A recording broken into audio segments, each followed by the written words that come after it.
Good morning. Welcome to the 2013 Williams Institute with the themes Lessons from Medieval Spain, Religion's Power to Unite or Divide with Dr. Albert Hernandez. The Williams Institute began in 1981 to honor the late Dr. Ronald L. Williams, professor of theology from 1971 until his death in 1981. The Institute has featured speakers from many backgrounds, including theologians, ethicists, poets, biblical scholars, historians, pastoral psychologists, and Christian educators. Dr. Albert Hernandez is Associate Professor of the History of Christianity at Iliff School of Theology in Denver. He began serving as interim president in June of 2012 after being academic dean, and under his leadership as academic dean, Iliff, I think, has experienced a curricular creativity and new vitality that is very, very positive, and that probably just shows that no good deed goes unpunished by becoming president. His research interests include the history of Muslim and Christian relations, beginning with the Crusades, the problem of religious diversity in medieval and early modern Spain, and the role of mystical movements in Christian history. Dr. Hernandez is the author of the 2010 book Subversive Fire, The Untold Story of Pentecost, and co-author of the 2011 book The Quest for the Historical Satan. He holds a PhD, MA, and Master of Philosophy degrees from Drew University and an MS from Nova Southeastern University. I had the benefit of getting to know Albert in a Wabash Center for Teaching Theology and Religion colloquium for academic deans, where we got together and talked substantially about the calling of academic dean, theological education, and the trends and what it meant to move forward in that. During that time, I got to really appreciate him as a skilled basketball player that is not afraid to mix it up when needed.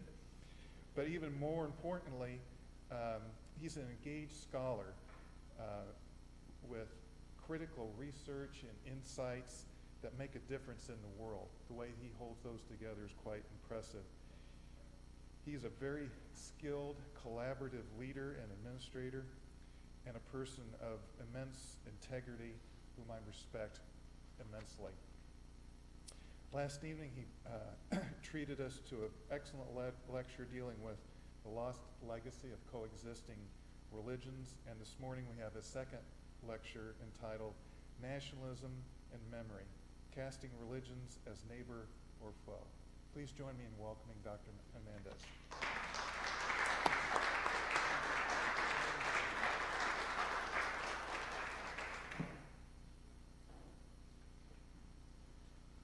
Good morning, and thank you for that wonderful introduction, Randy. I should say this man has a lethal outside shot on the basketball court.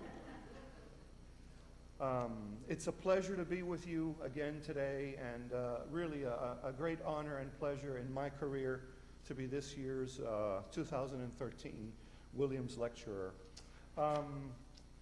Today we're going to talk about nationalism and memory, and the myths of the founding of the modern nation state of Spain, which has had an incredible impact, a far greater impact than we in the United States are aware of in terms of the history of the last 500 years. Excuse me. My grandmother was born as a subject of the Spanish Empire. And as some of you know, Cuba was the last of the Spanish colonies to gain its independence from Spain in 1902. I am Cuban American, and unfortunately for the Cuban people, they needed Uncle Sam and Teddy Roosevelt to help them accomplish their independence. But my grandmother used to tell stories of Spanish atrocities carried out in Cuba. So I grew up in a way having experienced the legacy of Spanish colonialism through the eyes of my maternal grandmother who raised me, And for me, I guess you might say a part of my childhood, the Spaniards were the bad guys. Then I had another very strange experience in elementary school in Miami, Florida, where I grew up. The conquistadors were not a very popular subject at home during my childhood. And I will never forget the first time that I experienced the chapter in the social studies textbook. You probably did as well when you were in the 4th or 5th or maybe the 6th grade, depending on where you went to school. And I recall that the conquistadors were portrayed in a rather romantic, glorious manner of these incredible explorers. And that's not quite the impression that I had received from my grandmother or from my father or from my aunts and uncles, etc., etc., etc. And so that contrast alerted me at a very young age to the more troubled aspects of Spanish nationalism and the legacies of Spanish colonialism in Latin America and the Caribbean. Ironically, I also learned one of the very first religious words that I ever learned in my life. I learned from my maternal grandmother as well. But I didn't realize what I was saying or the word that I was using for many, many, many years later. And that is the word ojalá. My grandmother was a Cuban peasant with a 4th grade education, but she was in the Latin culture what we refer to as a spiritist. She was interested in Santeria and in Spiritism, which in an American context we might refer as folk magic or even folk medicine. She made her own medicines. She often gave me her concoctions to drink, and I guess they worked. So there was this, my maternal grandmother had this whole mystique about her, and she would often use the word ojalá. And when she said ojalá, she often touched her chest, which I guess was a reference to the heart. Ojalá in Spanish means God, if God wills it, or God willing. And it comes from the Arabic phrase, inshallah. So again, God willing. So what an amazing experience I became aware of later on when I was actually studying for one of my master's degrees, and I realized the whole history and etymology of that phrase, ojalá. And I began to become aware that this Arabic/Spanish legacy had influenced my life in two very interesting ways, right? An awareness of nationalism and identity and a certain heritage, because all of my ancestors on both sides of the family came from Spain, and then also my very first awareness of religiosity and the divine and so forth. And so I use that as sort of the framework for what I'm about to share with you.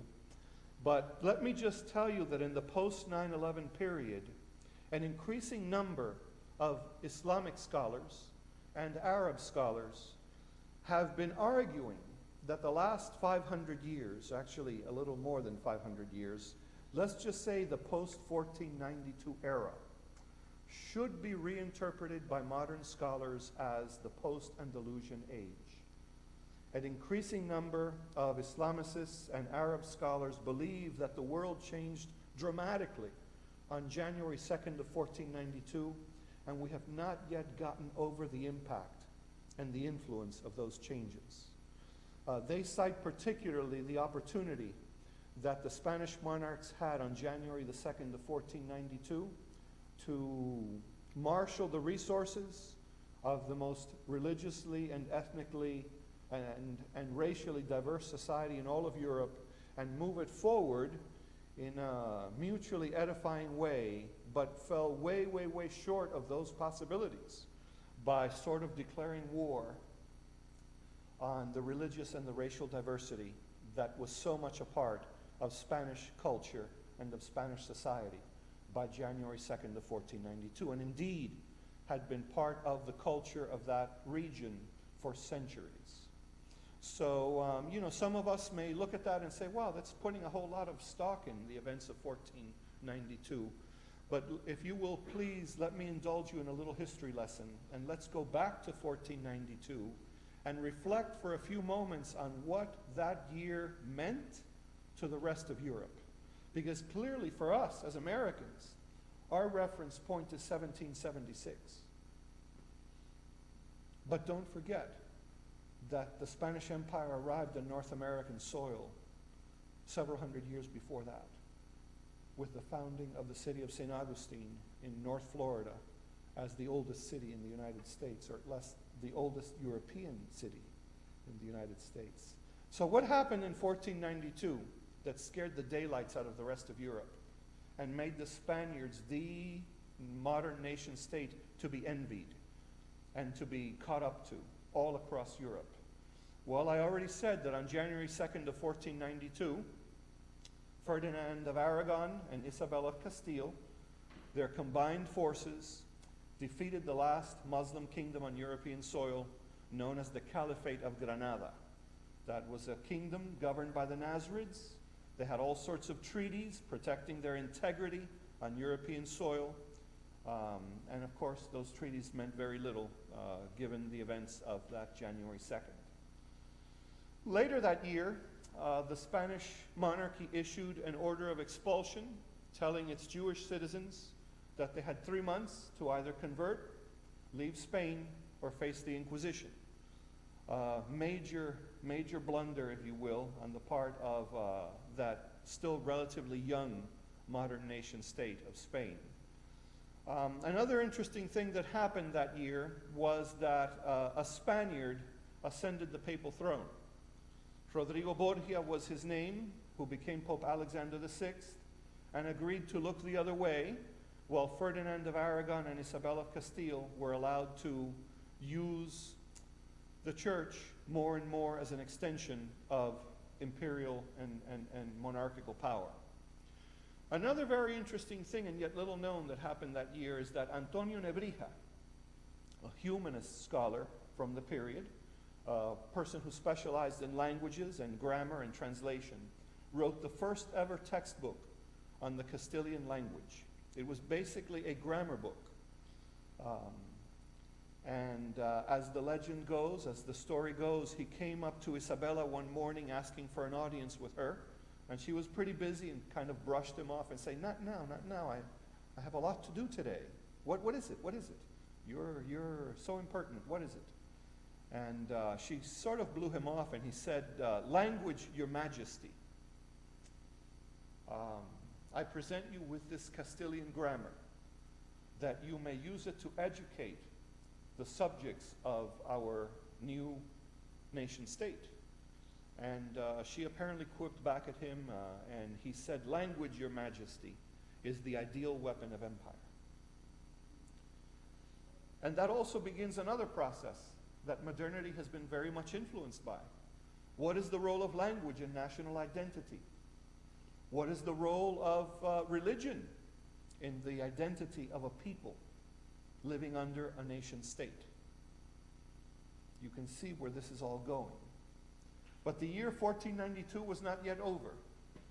And there was yet another event, another development that occurred that year with extra money in the royal treasury from the defeat of Granada and from property that had been in the process of being confiscated from Jewish citizens all over Spain.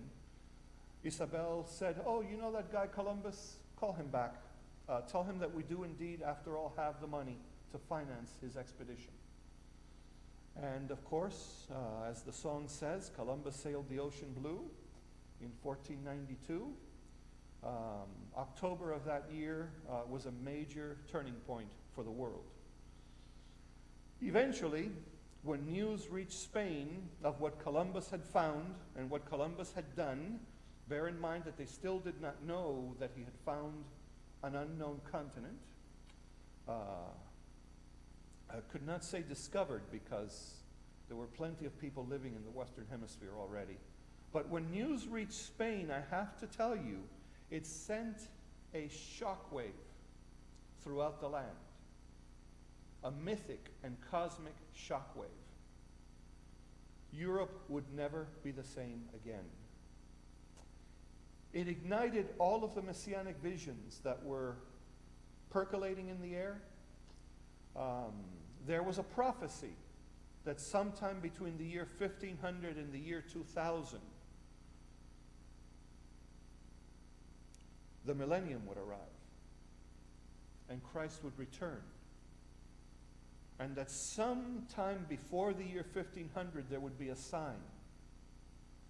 And among Spanish clergy in the period from 1450 to 1500, many believed passionately that that sign of the second coming would be ushered in Spain. Many believed, there were even speculations that some of the cardinals and archbishops of Spain at the time would be the agents of this transformation, the agents of this revitalization. So with the defeat of the Muslims, with the ascendancy of a Spaniard to the papacy, and with Columbus's alleged discoveries, a triangulation occurred, and many people across Europe believed indeed that Spain would be the messianic leader of the new era. The alignment of these theological visions with political objectives and economic objectives of expansion and imperialism couldn't have been any worse. Spain emerged from La Reconquista at the end of a 750-year feudal and religious war, convinced that it was the agent of the second coming and the agent of a vast transformation. But there were a few problems still lingering back home. The modern nation state of Spain had been born around 1474, when Ferdinand of Aragon joined with Isabel of Castile in a new alliance. Many of the people of the time believed it was a great thing. Our history books subsequently portrayed it as a wonderful thing. You see, feudalism, as the political system of the medieval period, was a system of great instability and great turmoil. The system went back to the Dark Ages, back to the 600s and the 700s, when Germanic warlords, Germanic chieftains, began the practice of exchanging land for protection following those centuries after the fall of the Roman Empire. The feudal contract involved military service that the person receiving the land pledged to the Lord each year if necessary. And so if you were to look at a map of medieval Europe, you would see sort of it would look like a quilt, like a loosely organized quilt. All of these little kingdoms, all of these little fiefdoms, if you will, feudal kingdoms vying for control and vying for resources against each other. Eventually, France began growing and centralizing its authority more and more. But ironically, whereas most believed that France would become a fully unified nation before Spain, it actually happened first in Spain, under the influence of the Kingdom of Aragon and Ferdinand and his predecessors.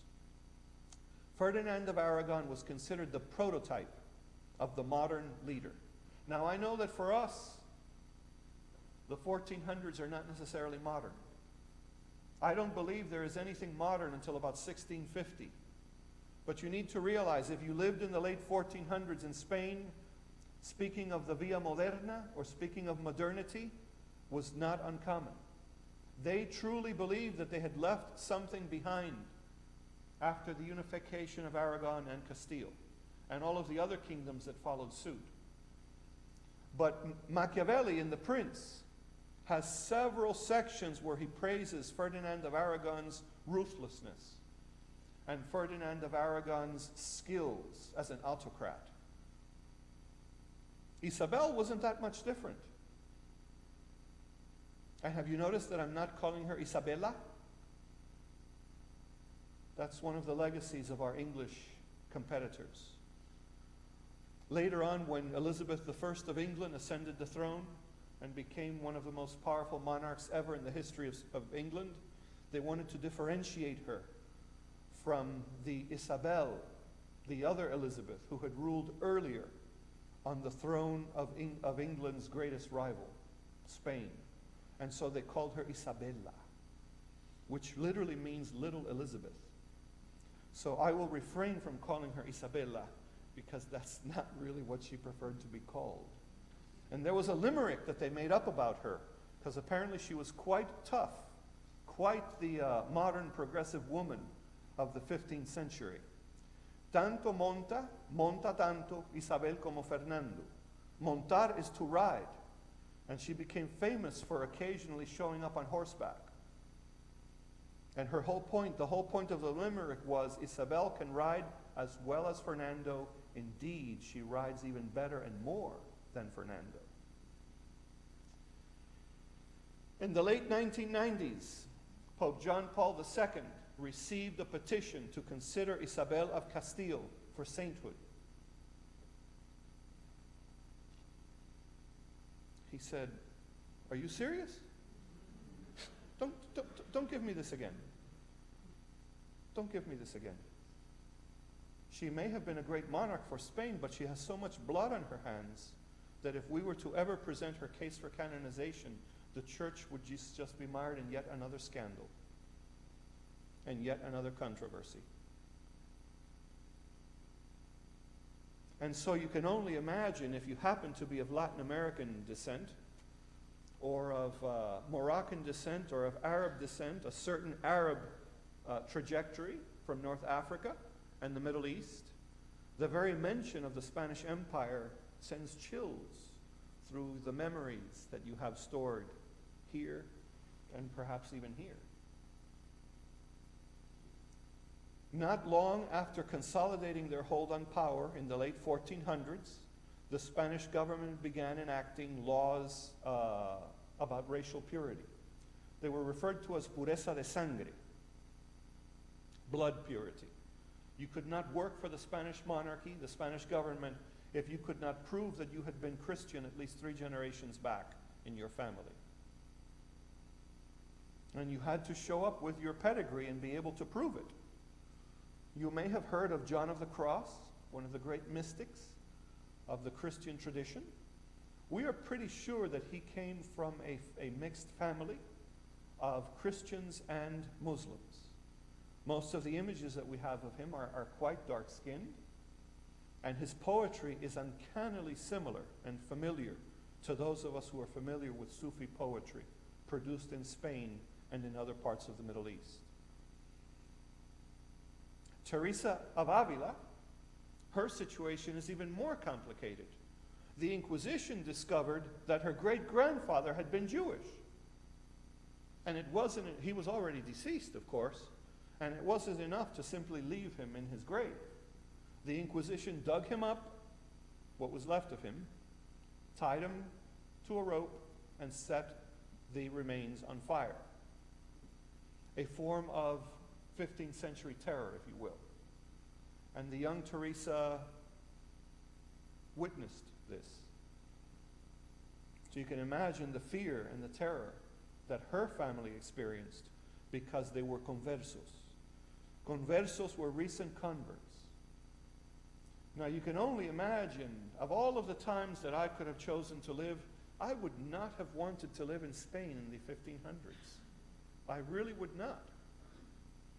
I know we should never what-if history or what-if these things, but I think about these things constantly because I see a nation poised on the threshold of incredible power, unimaginable power. Charles I of Spain, who was also Charles V of the Holy Roman Empire, was one of the most powerful monarchs in the history of the world. His possessions included territories in Africa, all of Spain, most of North and South America, the Netherlands, Italy. That was the other thing. Spain invaded Italy in 1527 and controlled it for the next several hundred years. That's one of the reasons why people are not more interested in the study of Spain in Italy today. And parts of the Far East as well, because Spain had been sending its conquistadors, its explorers, all over the world. So you can only imagine, if you happen to be French or English or Portuguese, you are terrified of this neighbor just a few hundred miles away from you. And so an arms race, if you will, begins as a result of the events of 1492 and a level of colonialism and imperialism that would dramatically alter the histories of most of the other people on this planet who lived outside of the European sphere of influence.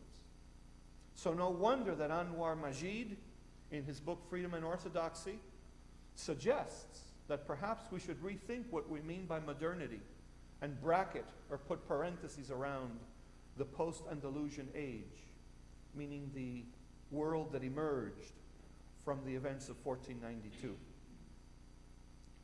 Interesting, and yet so very, very real south of the border. In 1992, I was teaching at a high school in Miami, Florida. I was also an administrator there. I was a dean, an academic dean. And I remember some of my colleagues walking into the faculty lounge that October of 1992, and we had a television, and I remember them sitting there flipping with the remote control. Look at this. What's wrong with those people in Latin America? They're tying ropes around these statues of Columbus and toppling them. Look, on this other channel, they set a statue of Columbus on fire. Memory and identity and the tensions and the struggles to extricate ourselves from 500 years of colonialism and the impacts of that colonialism. Another story for you. When I was in my 20s, I had occasion to travel to Latin America. Now, you have to admit, and I'm not offended if you thought this or even if you were to tell me this, I don't look very Spanish. I don't look very Latin. People tell me that all the time. I guess my ancestors worked very hard to avoid intermarriage with the locals, wherever they were. On that trip to Latin America, I had a very strange experience. I noticed that the mothers in the communities that I was visiting were very, very eager to introduce me to their daughters. And I was like, wow, this is getting a little ridiculous. I mean, it's like, and it tended to be the mulatto mothers and the darker-skinned daughters. And finally, I asked one of my hosts, I said, listen, I'm 21, and what is this all about? It's giving me the creeps. Something about it bothers me. And he said, oh, Albert, Alberto is my Spanish name. Alberto, it's because you're so white. They figured that if your daughters intermarry into your family, that you will help whiten the family. And if you whiten the family, you will increase their chances of moving up the ladder of success. I felt fetishized. I felt like an object. And yet, that kind of thinking, that kind of sentiment still survives to this day in a place that we call south of the border. How many centuries will it take to undo the impact and the influence and the ongoing negative legacies of Spanish colonialism? I don't know. It may take another 3 centuries. It may take another 5 centuries. Granted, a lot of things have changed in Central and South America, but a lot of these prejudices persist. I could move down there, and even though I'd be a foreigner and an immigrant, because of my white European features, I could probably rise through the social ranks pretty quickly. Another wacky and ridiculous statement that I get is, gee, you know, you have the profile of a nobleman. What?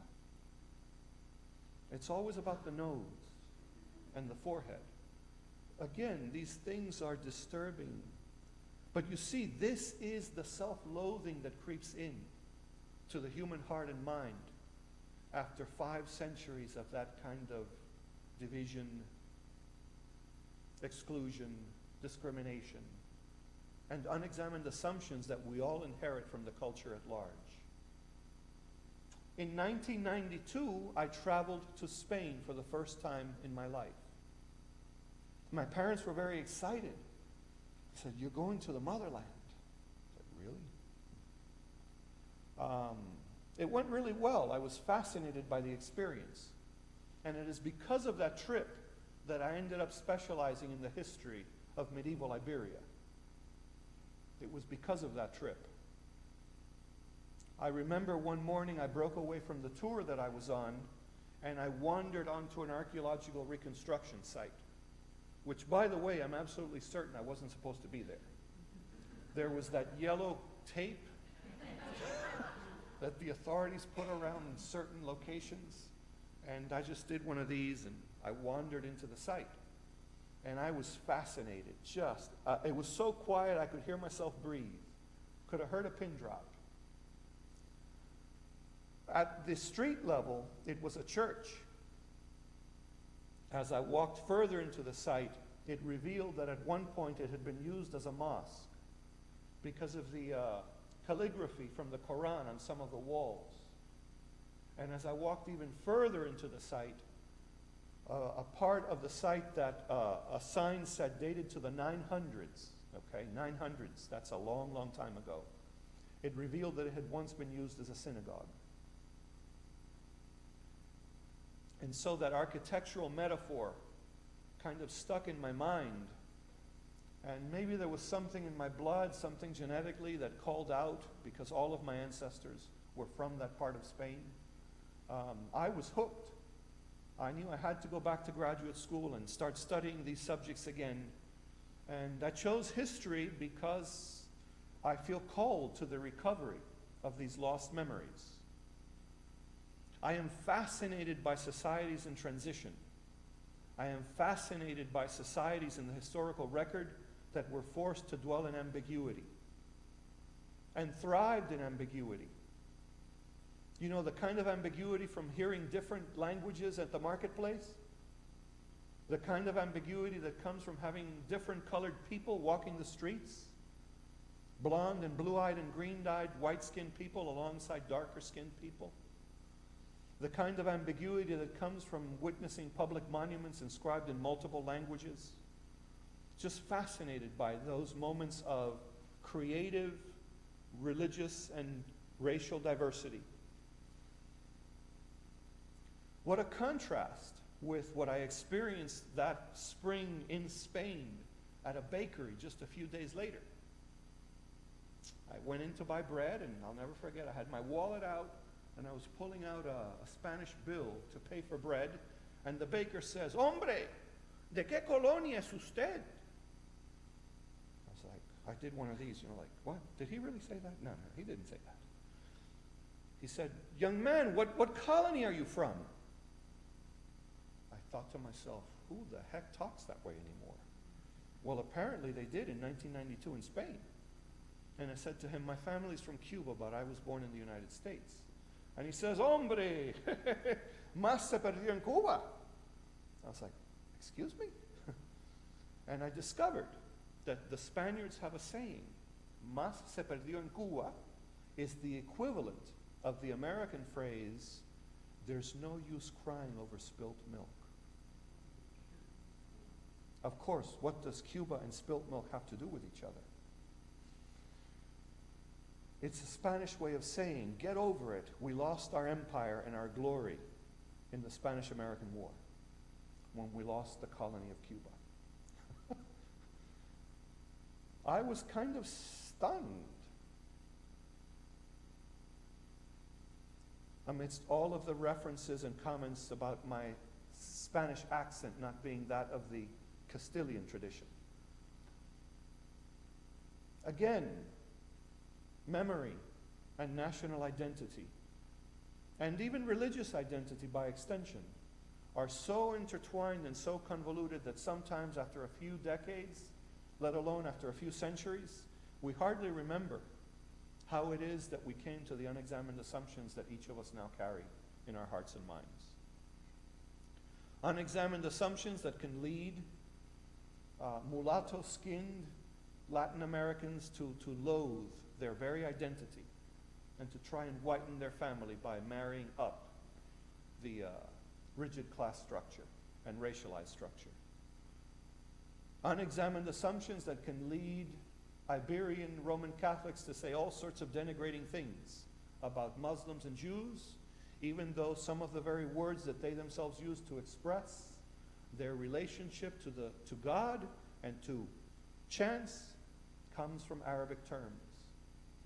And some of the very ways that they approach the reading of the Holy Scriptures come from centuries upon centuries of Jewish exegetical influences on the way that Iberians read their sacred texts. That is, of course, when they were finally taught to read and write. Which brings me to my other point, the role of education.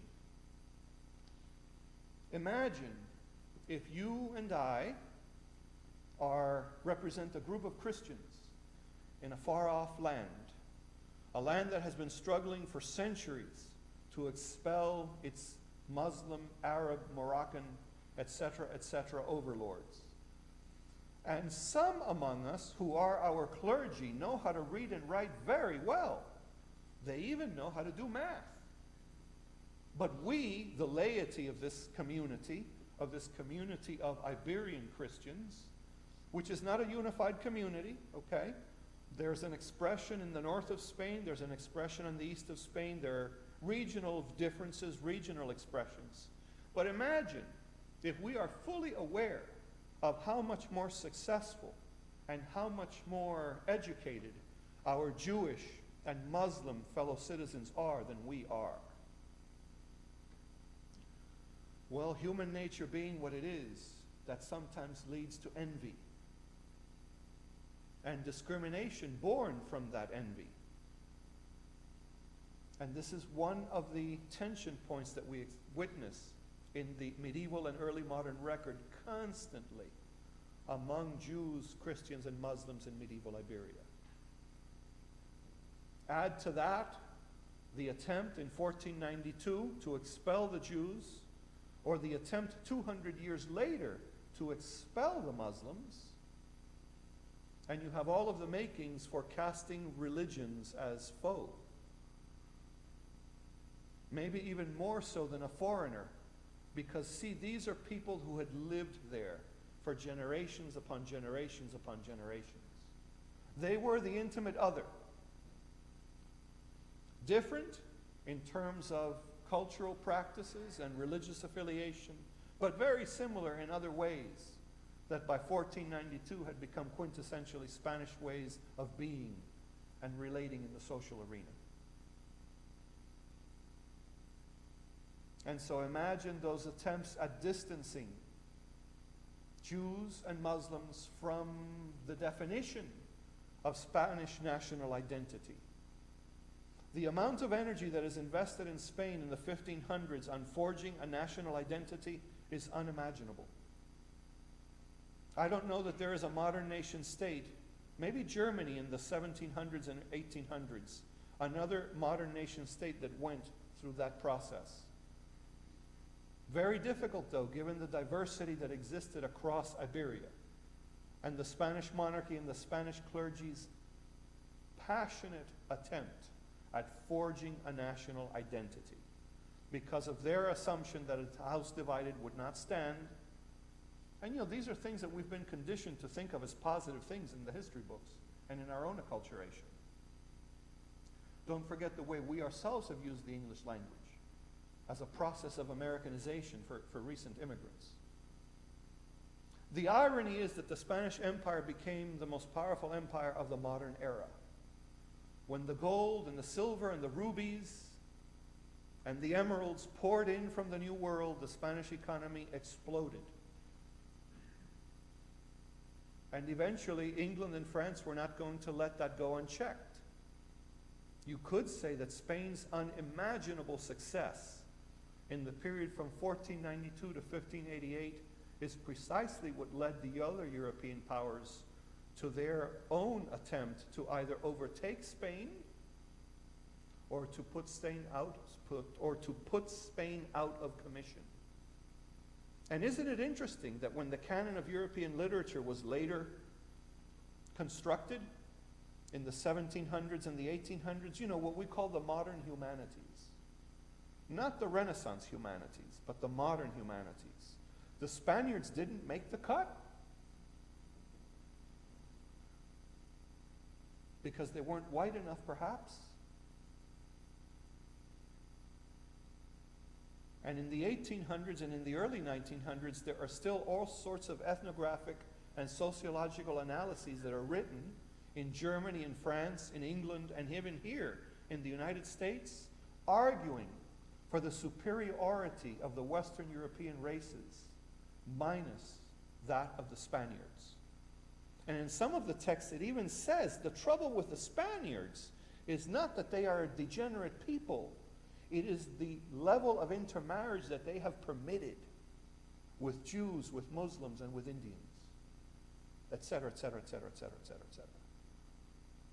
I'm not even delving in this talk into what became of the indigenous peoples of the Western Hemisphere. That's a talk for another day. That in and of itself could take us hours. The idea that the Indians were subhuman and that they worshiped demons, or even the debate as to whether or not they possess souls. One of the wackiest portrayals of the attempt by the Spaniards to understand what Columbus had uncovered was the description of the New World, a term that I don't like to use, but a description of that New World as the New Jerusalem. That somehow God had created it in the heavens and set it upon the oceans for Columbus to behold. Imagine that. The New Jerusalem. The world hummed with possibility and with novelty in 1492 and 1497 and 1504.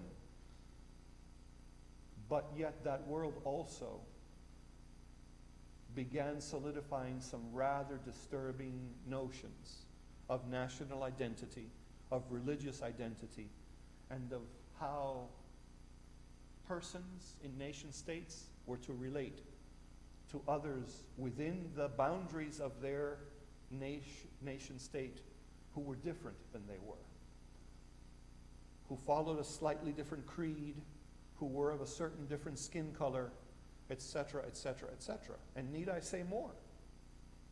Look at the ways in which our own nation, which came to be several centuries later, has struggled with the legacy of racism and slavery. So maybe those Arab scholars were not that wrong. Let me share an image with you, because this will drive home the point a little bit further. I brought two images, and Randy is going to pass them out. Feel free to take a look at them, and whoever wants to can have those. There's 3 copies of each. The patron saint of Spain is Saint Santiago Matamoros. Can you imagine such a name for a saint? If you know Spanish, you know what I just said. Let me translate it for you.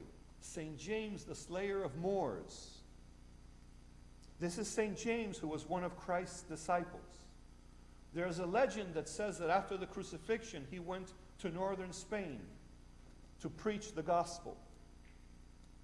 There's another legend that says that around the year 700 and something, he appeared to the Spaniards at a critical moment in a battle in northern Spain, riding a white horse and slicing down the enemy to help turn the tide of battle in favor of the Spanish reconquest. He is often portrayed riding through a battlefield with Muslims defeated or killed in battle beneath his horse. Well, guess what? Today in Spain, Spanish youth all over the country are asking for these images to be removed from Roman Catholic churches, and asking these images to be relegated to the museum, and for kinder, gentler, more appropriate images of Santiago de Compostela, of St. James, to be replaced.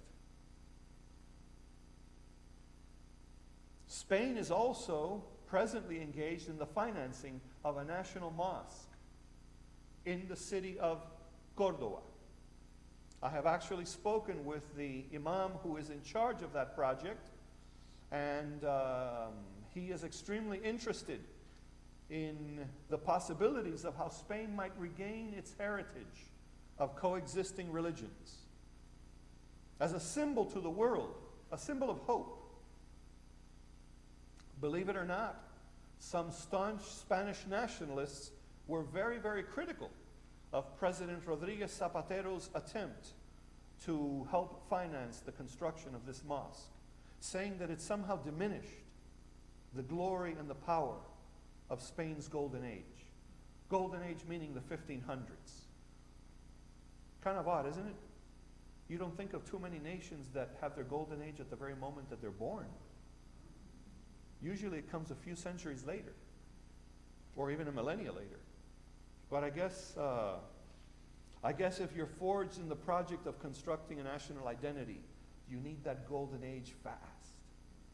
Because you got to forge unity out of the very diversity that I think is the natural state of the human family.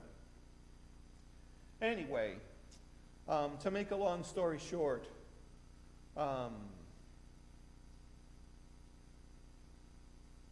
I don't propose or pretend that my teaching on these subjects or my lecturing on these subjects in public are necessarily going to solve the problems that are still raging in a place we refer to as south of the border, or that are raging back in Spain, in my ancestral homeland. But I do believe that a greater awareness of this colonial legacy and the legacy of imperialism and the ways in which racial theory was introduced to separate Spaniards from other members of that society, I do believe that an awareness of these things makes us perhaps a little more aware and a little more responsible as citizens of the most powerful nation of the 21st century, which we are. We are in some ways the inheritors of that Colombian legacy. We are the inheritors in some sense of that Spanish imperial legacy, for better or for worse. Not for nothing is the Colombian exposition of the late 19th century in the United States and the defeat of Spain in the Spanish-American War considered by historians as the beginning of American international imperialism.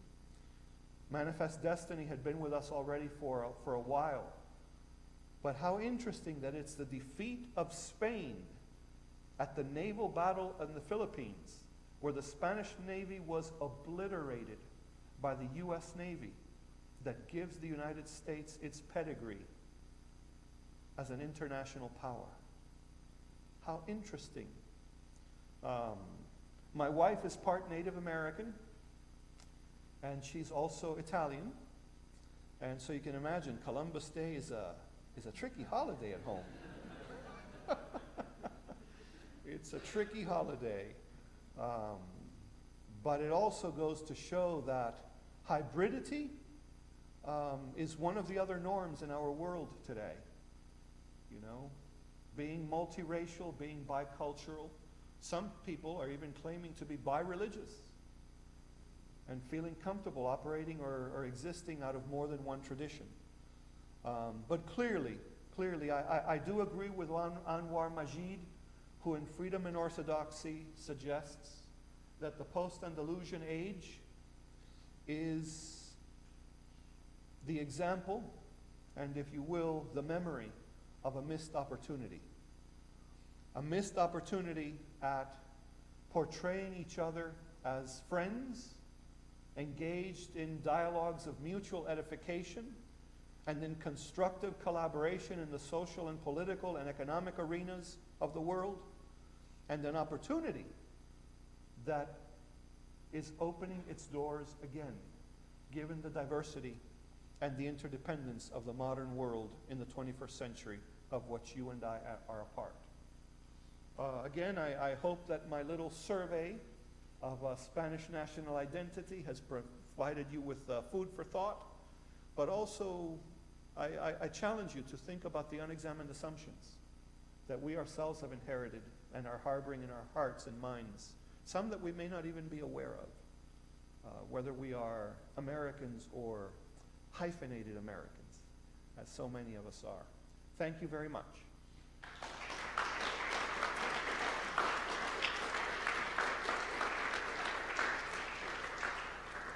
Thank you very much, Dr. Hernandez. We have time for some interaction, questions, or reflections, and we'll let Albert. Yes, go ahead.